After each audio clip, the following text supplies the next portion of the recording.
E vocês fizeram uma pesquisa com relação ao vício do celular aí na Sim. escola, com os alunos, o quanto eles usam, se eles usam muito?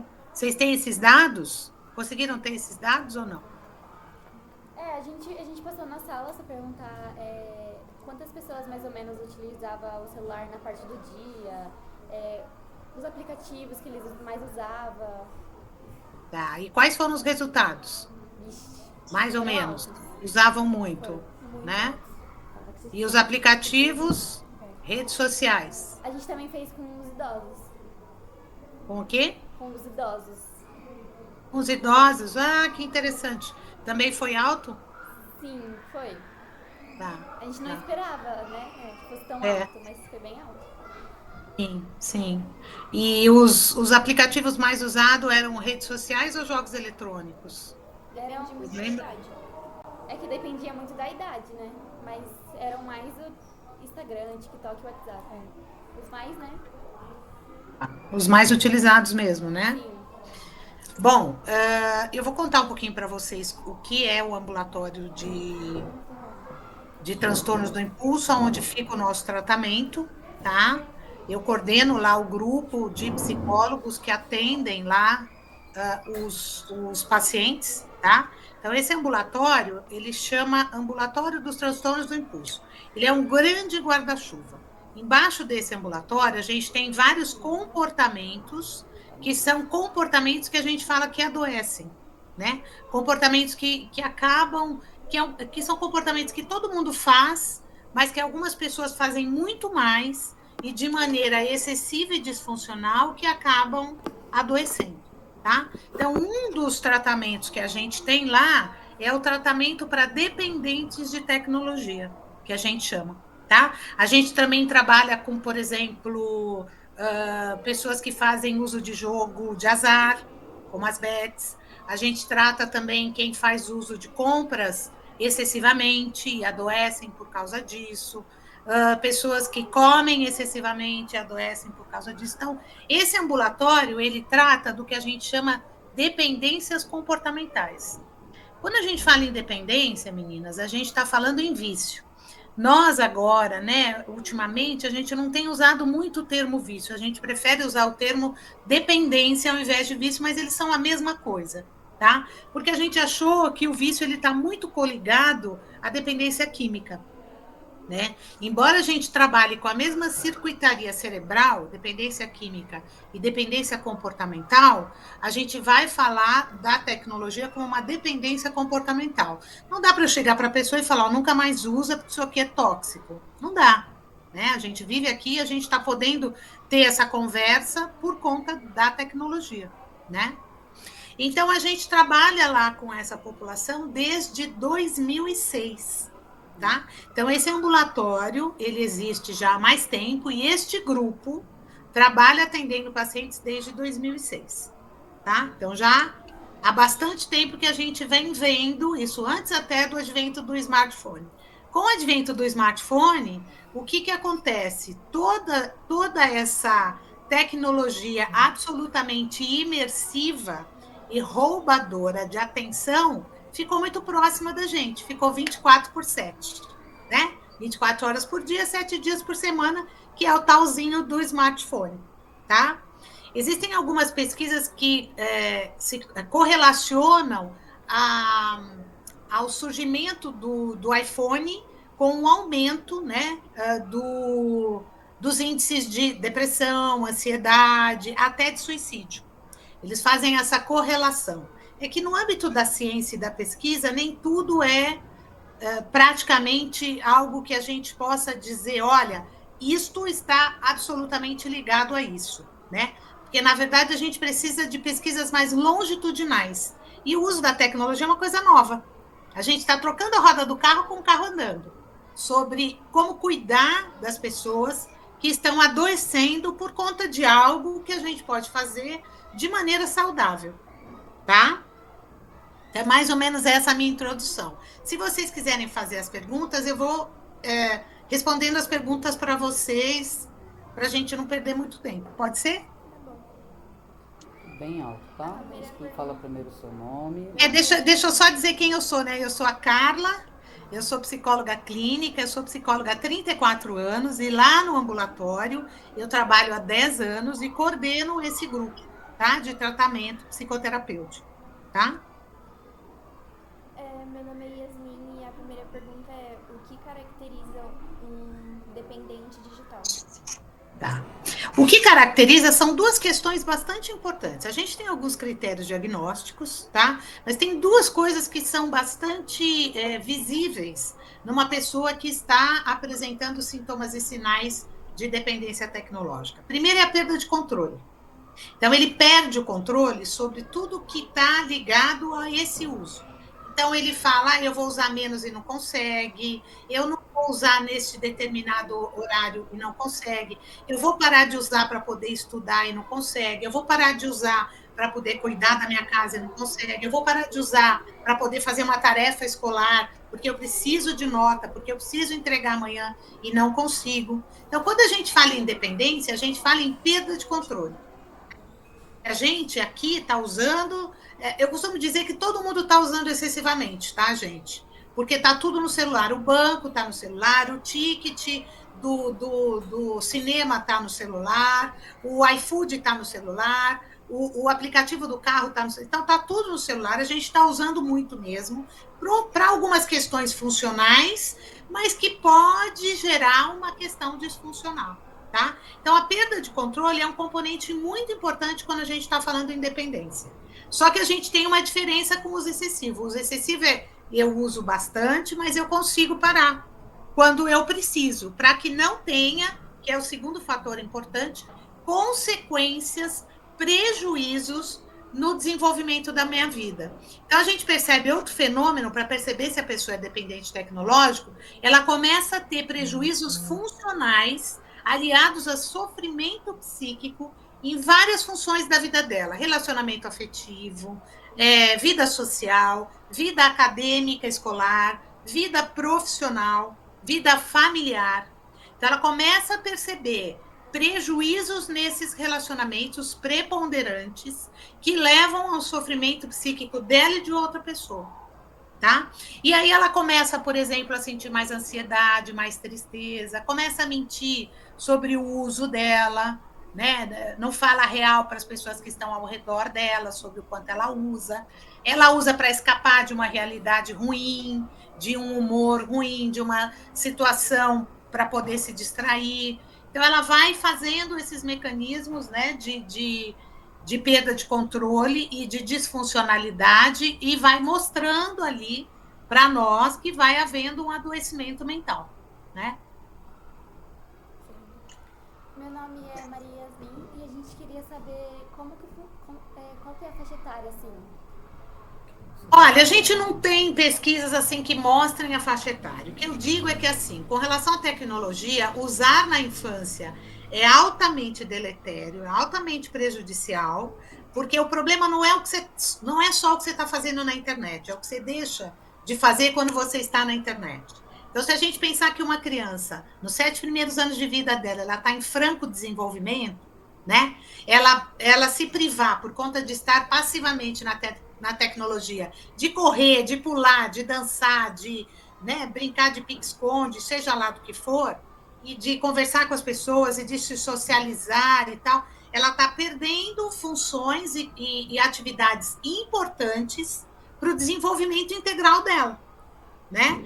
Então, usar na infância e na adolescência também é a mesma coisa. A gente também acha que na adolescência, acha não, né? A gente sabe que na adolescência os efeitos negativos, eles também são bastante preponderantes do ponto de vista do tempo que rouba de vocês, que vocês poderiam estar desenvolvendo habilidades importantes para o desenvolvimento integral de vocês, né?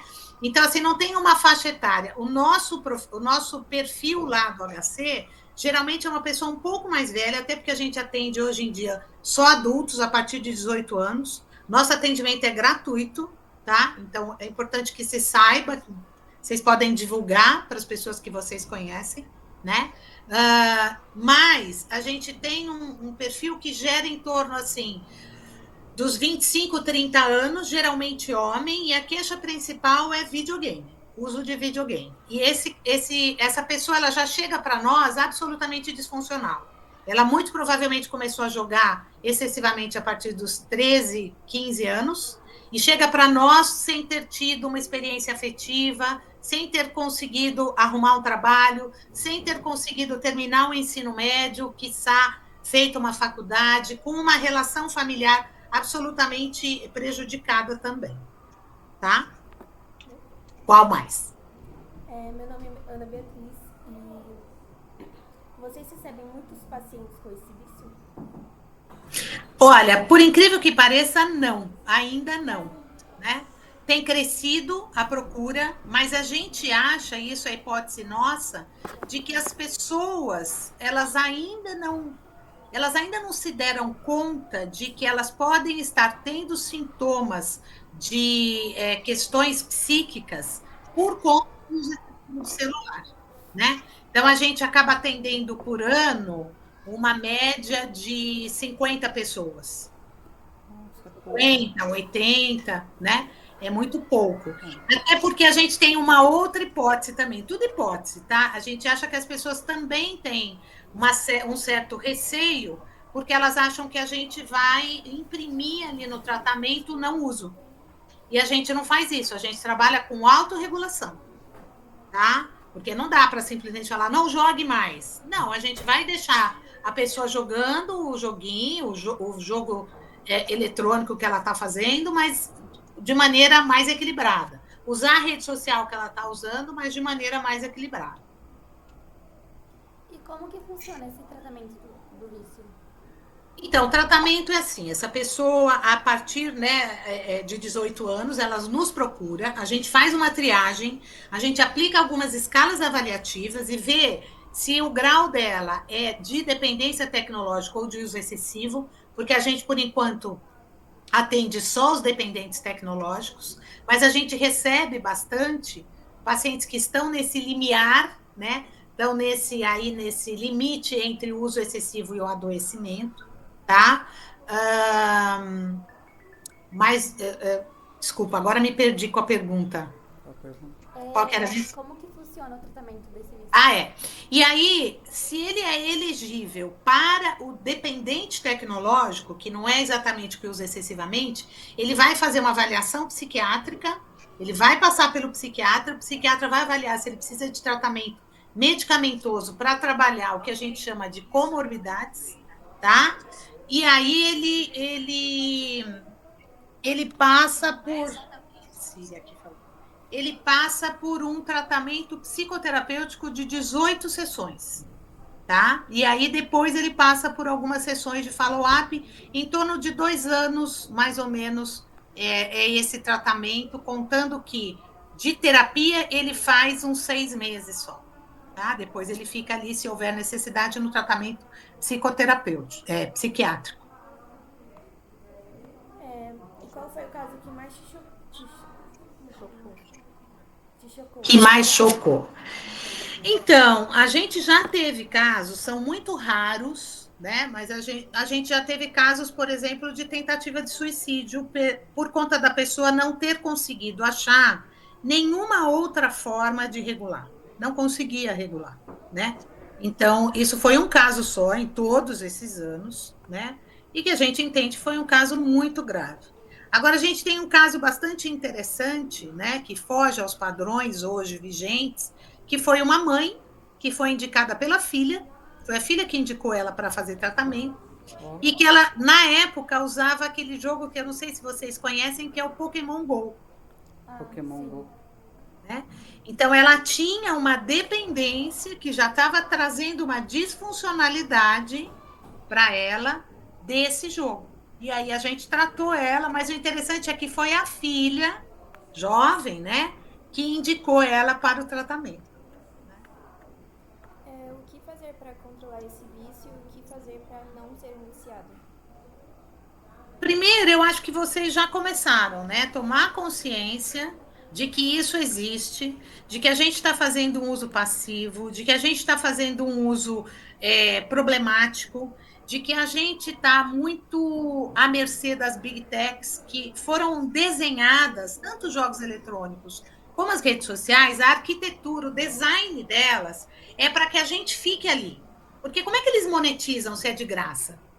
Eles monetizam com a nossa atenção. Então, é o algoritmo que vai te dando mais daquilo que você já quer, porque ele está sabendo que você está navegando. Eu brinco que o algoritmo sabe mais de você do que você mesma, né? E aí a gente acaba ficando muito à mercê desses mecanismos. Então, o feed infinito, o autoplay, são tudo condições que faz com que a gente entre numa distorção temporal e não perceba o quanto de tempo e de qualidade de vida a gente está perdendo ali. Então, a primeira questão que eu recomendo é a tomada de consciência, né? Eu também preciso, à medida em que eu fico online, eu também preciso viver offline. Vocês que são jovens, por exemplo, precisam trocar informações com os colegas de vocês, fazer atividades corporais, estar em contato com a natureza, né? Então, ficar atento ao tempo de uso, tentar fazer detox digitais, nem que seja de meio período ou de um dia. Ai, sábado eu vou deixar meu celular na gaveta e eu não vou usar. Eu vou pegar ele só no dia seguinte, né? Olhar se você está usando para escapar de situações ruins da sua vida, perceber quais são os gatilhos, né? Que você tem para usar, para fazer daquilo uma distração, um entretenimento ou um escapismo, né? Então, e caso você sinta que você tem algum problema um pouco mais grave em função disso, procurar profissionais que possam ajudar você a entender e a melhorar esse uso disfuncional, que geralmente é o psicólogo, é o psiquiatra. Vocês vão fazer? Obrigada. Só isso? Ah, só sabe isso? Como assim? Então, nós queremos agradecer, quero te apresentar aqui, essa é a professora orientadora dessa turminha. Tudo bem? Professora Maria Paula. E Quero agradecer também, isso, né, por a oportunidade Obrigada. que você deu para elas poderem conversar com você, tá? E o trabalho, a gente, eu acho muito importante esse tema, que elas mesmas escolheram, né? E eu dei maior força e você também está colaborando para isso. Obrigada. Obrigada, gente. A gente deixa esse canal aberto sim, para que no ano que vem a gente possa conversar. Vocês pegaram a gente num período bem difícil, né? Que a gente está com os casos mais graves de outras áreas, né? Então, eu não consegui nem fazer o horário certo que eu tinha planejado para vocês no primeiro momento. Mas contem conosco. Nosso objetivo é tratar, é cuidar, é divulgar, é poder também trazer informação para que as pessoas possam saber que isso é muito bom, tem um lado totalmente positivo, mas que a gente precisa ficar atento, cuidar disso. Tá bom, pessoal? com toda certeza. Obrigada a vocês. E foi muito bom você ter participado. Ainda bem que deu certo. Pelo menos esse pouquinho já valeu bastante a pena. Muito obrigada. Claro, estamos à disposição. Ano que vem a gente faz mais coisas. Vamos fazer, tá porque ano que vem a gente pretende aprofundar nessa temática. Maravilha. Tudo de bom para você, viu? Muito obrigada. Beijo, gente. Tchauzinho. Boa sorte. Parabéns, Tchauzinho. meninas. Tchau, Tchau, tchau.